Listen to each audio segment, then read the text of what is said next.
रंग के रंगावल गौरा सोनावे में माढ़ावल हो। अरे कोई से परलू गौरा शिव के पसंद हो।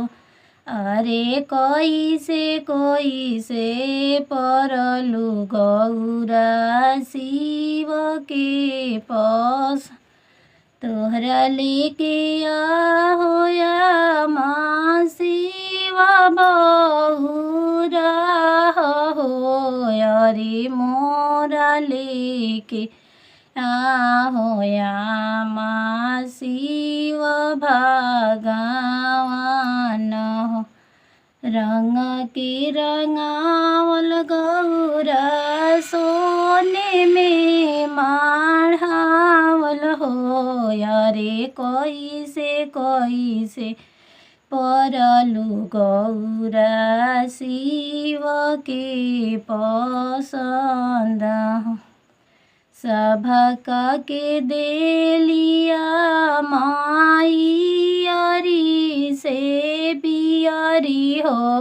अरे हमारा बहुरहवा शिव के मिरिगा के छल हो।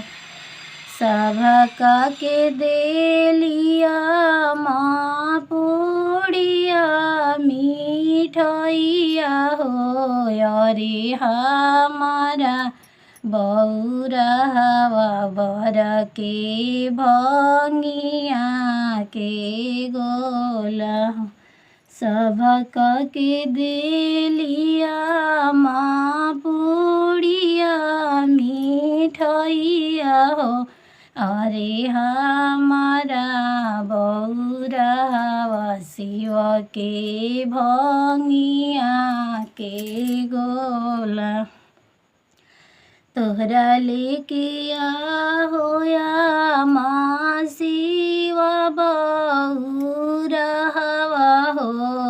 अरे हमारा लेके होया माँ शिव भगवान हो।